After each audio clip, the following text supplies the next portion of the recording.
नमस्कार साथियों, एक बार फिर से अपने नई वीडियो में आप सभी का स्वागत करता हूं और कोशिश करूंगा कि आज की वीडियो आपके लिए बहुत ज़्यादा स्पेशल बना सकूं।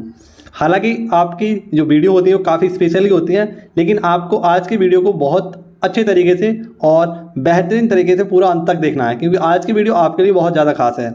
ठीक है, ये मैं हर बार इसलिए कहता हूँ कि हर बार मैं आपके लिए कुछ ना कुछ नया लेकर आता हूँ, तो आज की वीडियो में भी आपके लिए कुछ नया है। आपको इसके लिए वीडियो को अंत तक देखना होगा। ठीक है, क्वेश्चन को स्टार्ट करने से पहले आपको बता दूं कि यदि आपने अभी तक चैनल को सब्सक्राइब नहीं किया है तो प्लीज़ भाइयों एक बार चैनल को सब्सक्राइब कर लीजिए और इस चैनल को अपना प्लेलिस्ट में डाल लीजिए, जिससे कि आपको डेली अच्छी अच्छी वीडियो देखने को मिले और आपको काफ़ी नॉलेज भरी इन बातों को याद रख सकें। ठीक है, तो चैनल को सब्सक्राइब कर लीजिए। और पहला क्वेश्चन है हमारा, विश्व वरिष्ठ नागरिक दिवस कौन सा मित्रों? विश्व वरिष्ठ नागरिक दिवस कब मनाते हैं? तो प्रत्येक 21 अगस्त को विश्व वरिष्ठ नागरिक दिवस मनाते हैं, यानी कि वर्ल्ड आपका जो हमारे जो सिटीजन होते हैं उनके लिए दिवस मनाया गया है। ठीक है, और इसको स्टार्ट किया था सबसे पहले अमेरिका के पूर्व राष्ट्रपति थे रोनाल्ड रीगन, इनके द्वारा 1988 में इसके लिए साइन किया गया था, लेकिन यूएन द्वारा इसे 1990 में मान्यता दी गई थी। ठीक है, अब बुजुर्गों की स्थिति के बारे में जागरूकता बढ़ाने के लिए इस दिवस को मनाया जाता है। जैसे कि आपको बताया है कि भारत में बुजुर्गों को कुछ अच्छे तरीके से ट्रीट किया जाता है, यानी यूँ कहें कि भारत सरकार ने कई प्रकार की योजनाएं, जैसे उनके टिकट में 50% की कमी करने के बाद यातायात के जितने भी साधन हैं उन सभी में 60 वर्ष से ऊपर जो व्यक्ति हैं, बुजुर्ग हैं, उनको सहायता प्रदान की गई है। ठीक है, तो उनके अच्छे स्वास्थ्य के लिए कई सारी सुविधाएं दी गई हैं। तो इसी के चलते विश्व वरिष्ठ नागरिक दिवस 21 अगस्त को मनाया जाता है। ठीक है, आप सभी को बताना चाहिए, यहाँ पर एक चीज़ याद रखनी होगी कि वैश्विक युवा विकास सूचकांक, हाल ही में एक युवा विकास सूचकांक आया था और इसके तहत टॉप पर आया था अपना सिंगापुर। कौन आया था मित्रों? टॉप पर आया था सिंगापुर।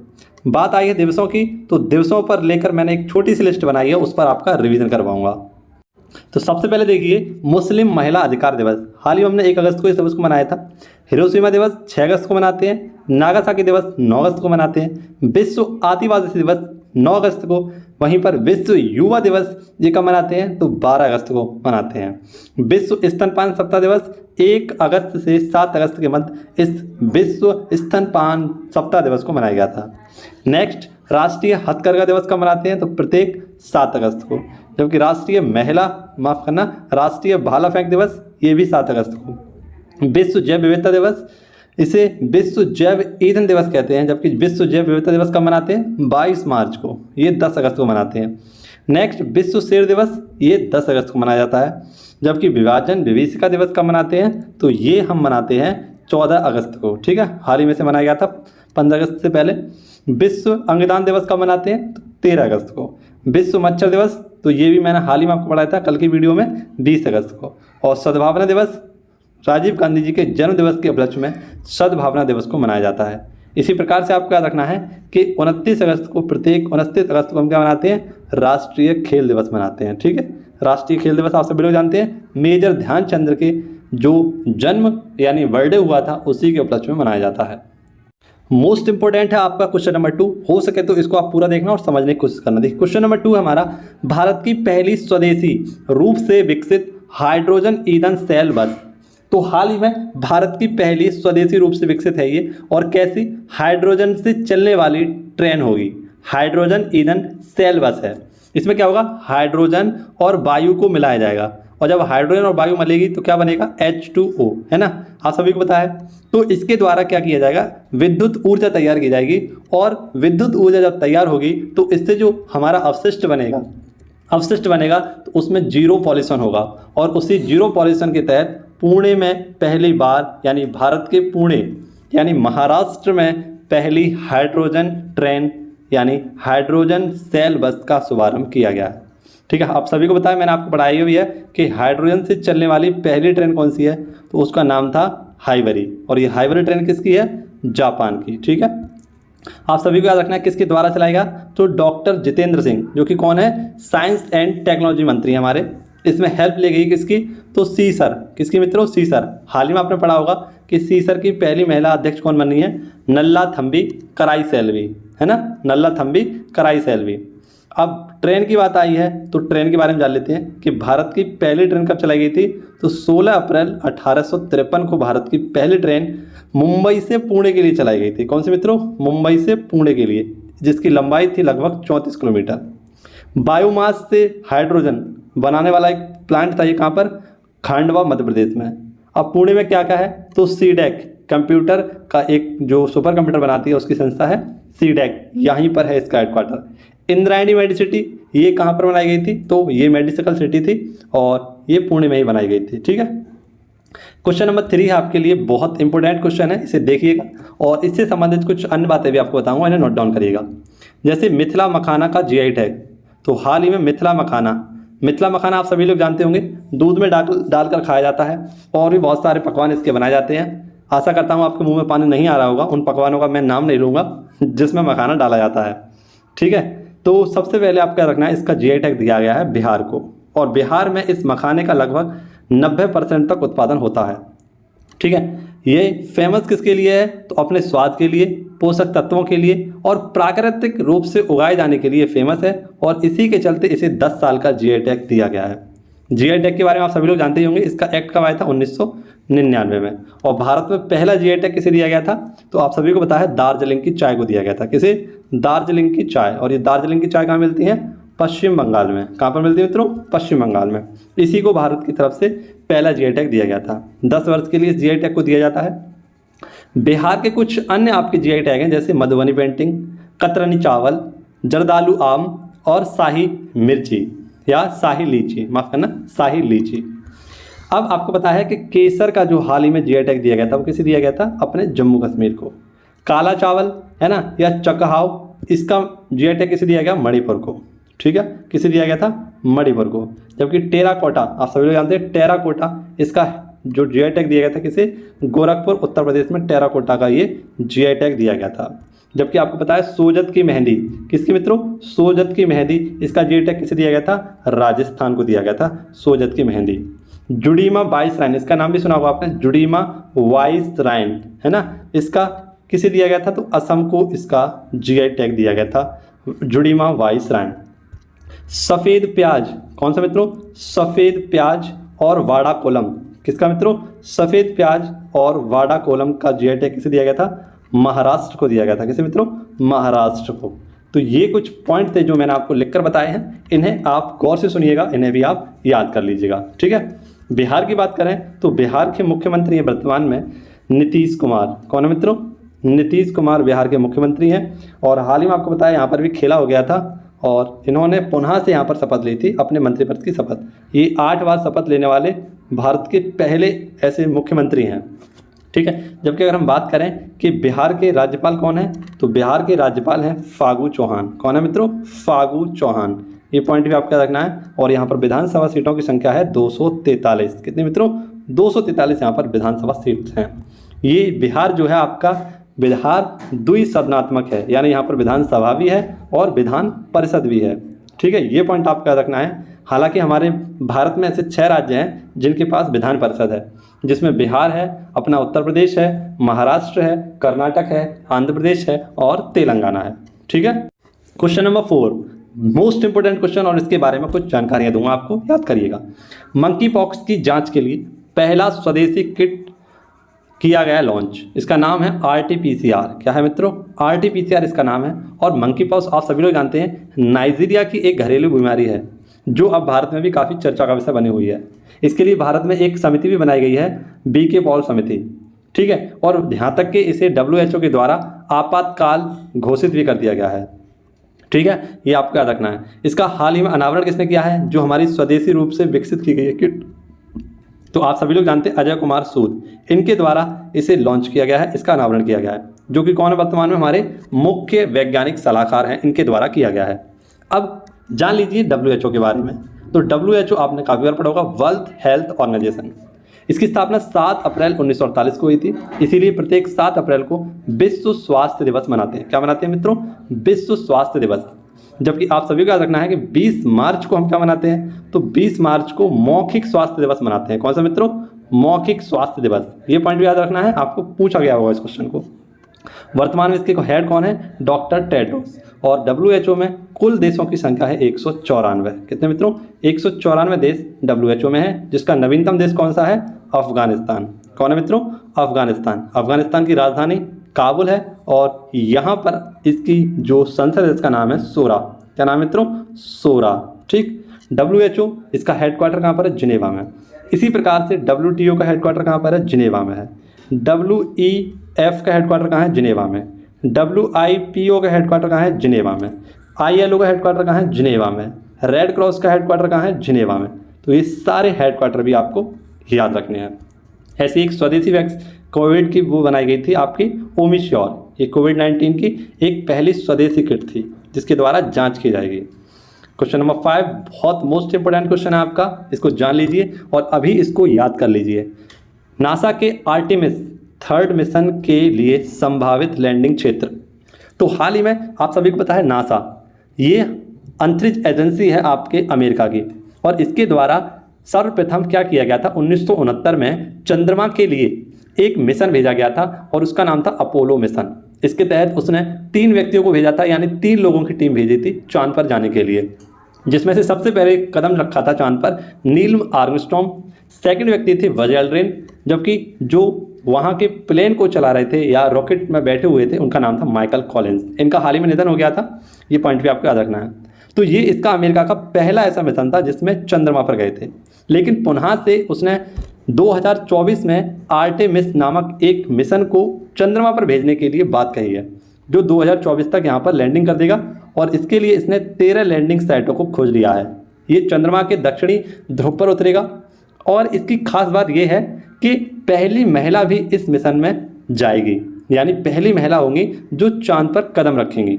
ये पॉइंट भी आप रखना है। इसके साथ साथ एक अश्वेत व्यक्ति भी इस मिशन में जाने वाला है। तो ये भी 3-4 लोगों की टीम है जो जाने वाली है दोबारा से चांद पर। ये इसका 2024 का मिशन है और इसका नाम है आर्टेमिस मिशन।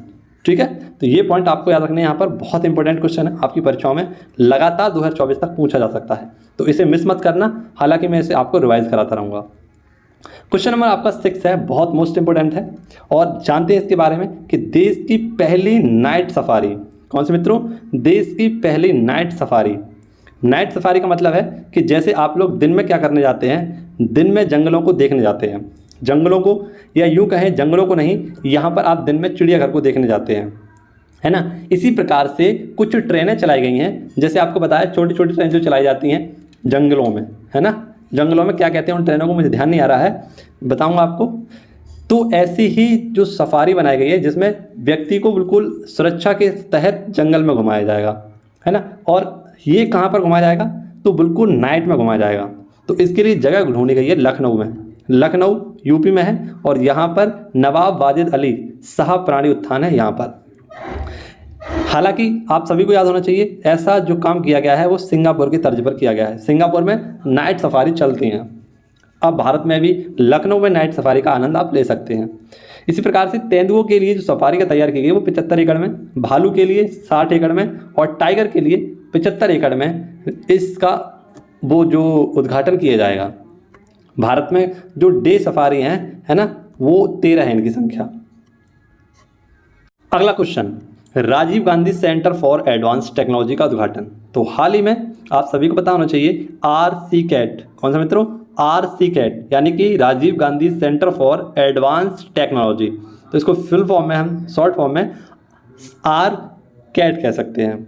आप सभी को पता है, मैंने आपको बताया है कि राजीव गांधी के जन्मदिवस के उपलक्ष्य में ही इसका उद्घाटन किया गया है, यानी सद्भावना दिवस जो कि हम 20 अगस्त को मनाया है, यहीं पर इसका क्या किया गया? उद्घाटन किया गया। और किसके द्वारा? तो राजस्थान के जो वर्तमान में यहाँ के मुख्यमंत्री हैं अशोक गहलोत जी, इनके द्वारा किया गया। कहाँ पर किया गया? तो जयपुर में। जयपुर कहाँ पर है? राजस्थान में। ठीक है, तो विकास, तकनीक और सॉफ्ट स्किल को मजबूत करने के लिए युवाओं की जो विकास है उसमें तकनीक की क्षमताएं हैं और उनमें जो सॉफ्ट स्किल छुपी हुई हैं उनको समर्थित करने के लिए, उनको बढ़ावा देने के लिए Rajiv Gandhi centre for advance technology को स्टार्ट किया गया है। ठीक है, जयपुर में काफ़ी बढ़िया बढ़िया काम हो रहे हैं। जैसे कि आपको पता है सबसे ऊंचा जो OPD टावर बनाया गया था 24 मंजिल का, ये भी जयपुर में बनाया गया था। यहीं पर विश्व का तीसरा सबसे बड़ा स्टेडियम बनाया जाएगा और भारत का दूसरा सबसे बड़ा स्टेडियम जयपुर में ही बनाया जाएगा। राजस्थान में आपको पता है अनुप्रति योजना, फ्री कोचिंग योजना भी स्टार्ट की गई है। राजस्थान में ही चिरंजीवी स्टार्ट किया गया है, यानी कि मुफ्त स्वास्थ्य बीमा स्टार्ट की गई है। ऑपरेशन प्रोजेक्ट यानी प्रोजेक्ट बोल्ड को स्टार्ट किया गया है। कहाँ पर किया गया? राजस्थान में ही किया गया है। ठीक है, तो बहुत सारे अच्छे अच्छे काम राजस्थान में हो रहे हैं। और राजस्थान के वर्तमान में जो गवर्नर हैं उनका नाम है कलराज मिश्र और यहाँ के मुख्यमंत्री का नाम तो मैंने आपको याद कराई दिया है, अशोक गहलोत। लोकसभा सीटों की संख्या यहाँ पर 25 है, राज्यसभा सीटों की संख्या यहाँ पर 10 है और विधानसभा सीटों की संख्या यहाँ पर 200 है। ठीक है, ये सभी को याद रखना है कि भारत का सबसे बड़ा जो हमारा राज्य है उसका नाम है राजस्थान। राजस्थान की राजधानी क्या है? जयपुर। और जयपुर को ही हम क्या कहते हैं? पिंक सिटी कहते हैं, जो कि किसमें? वर्ल्ड हेरिटेज सिटी में शामिल हुई है। ठीक है, ये पॉइंट भी आपको याद रखने हैं। अगला क्वेश्चन आपके सामने है और मोस्ट इंपोर्टेंट क्वेश्चन, इसमें आपको गांधी जी और पूरा का पूरा अफ्रीकी महाद्वीप के बारे में बताने वाला हूं। तो अफ्रीका महाद्वीप में बहुत सारे क्वेश्चनों को जानने के लिए, नई नई चीज़ों को देखने के लिए इस क्वेश्चन को आप जरूर देखना। और अगर इस क्वेश्चन को आपको समझ आया हो तो और चैनल पर आप विश्वास बना चुके हो तो चैनल को सब्सक्राइब भी कर लीजिएगा। बहुत इंपॉर्टेंट क्वेश्चन है और बहुत मेहनत के साथ इस क्वेश्चन को आपके लिए लेकर के आया हूँ। क्वेश्चन हमारा विदेश मंत्री एस जयशंकर। आप सभी लोग जानते हैं विदेश मंत्री कौन है? सुब्रमण्यम जयशंकर इनका नाम है। और इनके द्वारा क्या किया गया है? महात्मा गांधी की आवास प्रतिमा, यानी ऐसी प्रतिमा जो केवल और केवल उसमें धड़ होगा और ऊपर सर होगा, है ना। तो इस प्रकार से इनकी प्रतिमा का अनावरण किया गया है और कहाँ पर किया गया है? पराग्वे में। हालांकि ये दक्षिण अफ्रीका के दौरे पर हैं और 6 दिवसीय द्विपक्षीय संबंधों को मजबूत करने के लिए ये गए हुए हैं। तो उसी वक्त ये कहाँ पर पहुँचे? पराग्वे। यानी पराग्वे की राजधानी क्या है? अनसियले यहाँ पर पहुँचे। पराग्वे आप सभी लोग जानते हैं कहाँ पर है? दक्षिण अमेरिका में है। और यहाँ की सेकंड लॉन्ग जो लैंडलॉक कंट्री है वो है ये हमारी। और पहली कौन सी है? बोलीविया। दूसरी कौन सी है? पराग्वे। ये पॉइंट आपको याद रखना है दक्षिण अफ्रीका से। दक्षिण अफ्रीका के बारे में और भी मैं फैक्ट लेकर आया हूँ, उन्हें भी आप देखिएगा। उससे पहले गांधी जी के बारे में आपको कुछ बातें बताता हूँ। गांधी जी आप सभी लोग जानते हैं इनका जन्म 2 अक्टूबर 1869 को पोरबंदर गुजरात में हुआ था। 9 जनवरी 2015 को ये दक्षिण अफ्रीका से वापस आए और इन्हीं के वापस आने के उपलक्ष्य में हमने क्या बनाया? प्रवासी भारतीय दिवस मनाया था। ये जब भारत आ गए तो उन्होंने सबसे पहले भारत में चंपारण सत्याग्रह किया। इसके आने के बाद यहाँ पर जलियांवाला बाग हत्याकांड हुआ, तो इससे इन्होंने प्रेरित होकर क्या किया मित्रों? 1920 में असहयोग आंदोलन किया। जब आपको बताया असहयोग आंदोलन बढ़ ही रहा था तभी उसी वक्त आपको पता है चोरी चोरा कांड होती है और एक पुलिस स्टेशन में आग लगा दी जाती है जिसमें 22 को पुलिसकर्मी मार दिए जाते हैं। तो उसी से दुखी होकर उन्होंने क्या किया? असहयोग आंदोलन को बंद कर दिया। जिसके बाद उन्होंने 1930 में दांडी यात्रा की, जो कि 12 मार्च 1930 से 6 अप्रैल 1930 तक इनकी चली। लेकिन यहाँ पर भी इन्होंने अपनी दांडी यात्रा को क्या कर दिया? यहाँ पर इन्होंने अपनी जो इनका सत्याग्रह था उसको स्टार्ट कर दिया। इसके बाद नेक्स्ट 1931 आई और इन्होंने जो हमारा दुई गोल मेज सम्मेलन हुआ था, दूसरा जो गोल मेज सम्मेलन हुआ था इसमें पार्टिसिपेट किया। और इसके पहले हुआ था हमारा 5 मार्च 1931 को गांधी इरविन समझौता, जो किसके मध्य? गांधी जी और यहाँ के वायसराय लॉर्ड इरविन के मध्य हुआ था। ठीक है, इसके तहत ही आपको पता है बहुत सारी नीतियाँ आई थी, तो गांधी जी को यहाँ पर काफ़ी काले झंडे दिखाए गए थे। नेक्स्ट बात करें कि पंपास घास के मैदान कहाँ पाए जाते हैं? अर्जेंटीना में। और लानोस घास के मैदान वेनेजुएला में। ये दोनों के दोनों दक्षिण अमेरिका में ही पड़ते हैं। तो आइए जानते हैं दक्षिण अमेरिका के कौन कौन से ऐसे देश हैं जो हमें जानने हैं और बेहतरीन तरीके से उन्हें जानना होगा, उन्हें याद करना होगा। देखिए मित्रों, मैंने बहुत ही स्पेसिफिक तरीके से आप सभी के लिए दक्षिण अफ्रीका के अलग से नोट्स बनाए हैं, तो आशा करता हूँ इन्हें आप इस मेहनत को समझेंगे और इस चैनल पर भरोसा बनाएंगे और इस चैनल को भी आप सब्सक्राइब करेंगे। ठीक है, दक्षिण अमेरिका की बात करें तो यहाँ पर कुल देशों की संख्या है 13। कितने मित्रों? 13 यहाँ पर कुल देशों की संख्या है। और यहाँ पर देश है पहला कोलंबिया, क्रमानुसार लिखे मैंने, Venezuela, Guyana, Suriname, French Guiana, Brazil, Uruguay, Argentina, Chile, Ecuador, Bolivia और पराग्वे। इसमें बोलीविया और पराग्वे क्या है? हमारे दोनों लैंडलॉक कंट्री है, यानी बीपी कंट्री जो कैसी हैं वो हमारी लैंडलॉक कंट्री है। यानी दो बड़े देशों के बीच में एक छोटा देश जब फंस जाता है तो उसे लैंडलॉक कंट्री कहा जाता है, जिसकी सीमा किसी भी समुद्र से न लगे। तो ऐसी ही हमारी जो कंट्री हैं दक्षिण अफ्रीका में, वैसे तो हमारे टोटल 48 कंट्री हैं जो लैंडलॉक कंट्री। इन सभी में सबसे बड़ी कौन सी है? कजाकिस्तान। कौन सी मित्रों? कजाकिस्तान। ठीक है, और सेकंड कौन सी है? मंगोलिया। तो इसी प्रकार से याद रखनी है दक्षिणी जो हमारा अमेरिका है उसमें 2 कंट्री लैंडलॉक हैं, बोलीविया और पराग्वे। आपसे ये क्वेश्चन पूछा जाएगा, काफ़ी बार पूछा जाएगा दक्षिण अफ्रीका में बात करें तो सबसे बड़ा देश है इसका ब्राज़ील। कौन सा मित्रों? ब्राज़ील इसका सबसे बड़ा देश है। और यहाँ के राष्ट्रपति हैं बोल्सोनारो। कौन है मित्रों? बोल्सोनारो। यहाँ की जो राजधानी है वर्तमान में वो है ब्राज़ीलिया, जबकि इसकी पुरानी राजधानी कौन सी थी? Rio de Janeiro. सबसे पुराना जो था इसकी जो और पुरानी इससे राजधानी थी वो थी सेल्वाडोर। ठीक है, ये फेमस किसके लिए है? Sao Paulo. यहाँ पर क्या फेमस है? Sao Paulo. ये ब्राज़ील में ही है। और ये किसके लिए फेमस है? तो कॉफ़ी के बागानों के लिए। कॉफ़ी के बागानों को यहाँ पर क्या कहते हैं? फेजेंडा कहते हैं। क्या कहते हैं? फेजेंडा। और रियो डी जेनेरियो में ही क्रास्ट द रिडीमर शहर में ही रियो डी जेनेरियो में एक अजूबा शामिल है, जो हमारे 7 अजूबे हैं, उन्हीं 7 अजूबों में शामिल है क्रास्ट द रिडीमर। आपने देखा होगा इस प्रकार से एक मूर्ति खड़ी हुई है जो कहती है मेरे पास तो पैसे नहीं है, जेम चेक कर लो। ठीक है। नेक्स्ट, यहीं पर अमेजोन नदी बहती है जो कि सेकंड लंबी नदी है और फर्स्ट बड़ी नदी है। यहीं पर अमेजोन नदी के पास अमेजोन वर्षावन पाए जाते हैं और इतने ज़्यादा होने के कारण इन्हें पृथ्वी का फेफड़ा कहा जाता है, यानी जो हमारे लंग्स ऑफ अर्थ ये कहलाते हैं। क्या कहलाते हैं? लंग्स ऑफ अर्थ इन्हें कहा जाता है, क्योंकि पूरे विश्व की लगभग 20% ऑक्सीजन यहीं से उत्सर्जित होती है। ठीक है, तो ये छोटे से नोट्स थे आपके लिए, बहुत इंपॉर्टेंट नोट्स थे। ये थे दक्षिण अफ्रीका से। ठीक है, दक्षिण अमेरिका से। अगला क्वेश्चन आपकी स्क्रीन पर है, उल्ची फ्रीडम शील्ड संयुक्त सैन्य अभ्यास। तो उल्ची फ्रीडम आप सभी को पता होना चाहिए, दक्षिण कोरिया और अमेरिका का एक सबसे बड़ा युद्धाभ्यास है, जिसको हाल ही में 1 सितंबर 2022 को आयोजित किया जाएगा। आप सभी को बताया दक्षिण कोरिया की राजधानी क्या है? सियोल। और यहाँ के राष्ट्रपति बने थे योन सुक योल। कौन मित्रों? योन सुक योल यहाँ के राष्ट्रपति बने थे। ये पॉइंट भी आपको याद रखना है। ये यहाँ का सबसे बड़ा युद्धाभ्यास है जो दक्षिण कोरिया और अमेरिका के मध्य होने वाला है। अमेरिका के राष्ट्रपति कौन है? तो ये है जो बाइडन। कौन है मित्रों? जो बाइडन। ठीक, युद्धाभ्यास की बात आई है तो युद्धाभ्यास के बारे में जान लेते हैं थोड़ा सा। देखिए मित्रों, सबसे पहले पश्चिमी लहर PXPL ये तीनों सेनाओं और तटरक्षक बल के मध्य होता है। एक चिरू रूस, चीन और चाइना के मध्य होता है। रूस, चीन और ईरान के मध्य होता है। पासैक्स भारत और रूस के मध्य होता है। सी ड्रैगन भारत, कनाडा और दक्षिण कोरिया के मध्य होता है। एक्विवेरेंट ये भारत और मालदीव के मध्य होता है। कॉर्पेट अभ्यास अमेरिका और बांग्लादेश के। कटलेस बहुपक्षीय युद्धाभ्यास है जो होता है। दोस्ती युद्धाभ्यास मैंने काफ़ी बार पढ़ाया आपको, मालदीव, भारत और श्रीलंका। सिटमैक्स सिंगापुर, भारत और थाईलैंड के मध्य होता है। एक्स शक्ति भारत और फ्रांस के। कोंकण भारत और ब्रिटेन के। अजय वॉरियर भारत और इंग्लैंड के।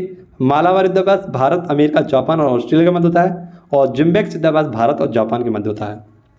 तो ये कुछ आपके लिए नए हमारे जो युद्धाभ्यास थे इनके बारे में मैंने आपको जानकारी दी। बढ़ते हैं नेक्स्ट क्वेश्चन की ओर। नेक्स्ट क्वेश्चन है सिल्क मार्क एक्सपो। तो सिल्क मार्क एक्सपो, एक्सपो का मतलब आप जानते हैं प्रदर्शनी। तो सिल्क मार्क क्या होता है? जो शुद्ध रेशम होता है उसका होलोग्राम। इसको 2004 में स्टार्ट किया गया था सबसे पहले, और 2022 में इसे नई दिल्ली में आयोजित किया जाएगा। 22 से 28 अगस्त के मध्य इसे स्टार्ट किया जाएगा, जिसमें 12 राज्य शामिल होंगे और लगभग 39 प्रदर्शक इसमें भाग लेने वाले हैं। ये बुनाई करने वाले क्रेता और विक्रेता के मध्य क्या होगा? एक मंच होगा जो क्या करेगा, यहाँ पर शुद्ध होलोग्राम के साथ अपने जितने भी जो सिल्क मार्क वाले बढ़िया से रेशम के कपड़े होंगे, रेशम से बनने वाली वस्तुएं होंगी, उनका प्रदर्शन करेंगे, उनको बेचेंगे। आपको बताया दिल्ली की बात करें तो हरियाली उत्सव कहाँ पर? दिल्ली मनाया गया था। डेफ एक्सपो 2022 का आयोजन कहाँ पर किया जाएगा? तो गांधीनगर, गुजरात में किया जाएगा। और स्पार्क स्पेस म्यूजियम ये केरल में स्टार्ट किया गया था इसरो के द्वारा। तो ये आज की हमारी क्लास थी। आशा करता हूँ आपको पूरी वीडियो अच्छी लगी होगी, समझ में आई होगी। अगर वीडियो जरा सी भी अच्छी लगी हो, पसंद आई हो, तो आप वीडियो को सब्सक्राइब कर सकते हैं, चैनल को अपने पास रख सकते हैं और वीडियो को दोस्तों के पास सेंड कर सकते हैं, उससे शेयर कर सकते हैं। ठीक है, तो मैं आपसे ज़्यादा कुछ कहता ही नहीं चैनल सब्सक्राइब करने के बारे में। अगर आपको पसंद आता है तो आप चैनल को सब्सक्राइब कर सकते हैं, और नहीं पसंद आता है तो आप इसको अनसब्सक्राइब या डिसलाइक भी कर सकते हैं। ठीक है, अब आशा करता हूँ कि सभी चीज़ बढ़िया रही होंगी और काफ़ी कम समय में आने आपको पूरी वीडियो का आनंद दिया भी होगा। ठीक है, आनंद के लिए नहीं पढ़ना चाहिए, हमें अपने सपनों के लिए पढ़ना चाहिए। तो ये सारे पॉइंट अगर आप याद रख पाते हैं तो आपको बहुत अच्छी जानकारी मिलने वाली है इस वीडियो से। इसलिए अंत में इतना ही कहूँगा, हो चुका आगाज लड़का, युग बदलने की तैयारी, जीत उसी की होगी जिसका संघर्ष है जारी। इसी के साथ मिलूंगा आपसे नेक्स्ट वीडियो में। धन्यवाद, जय हिंद।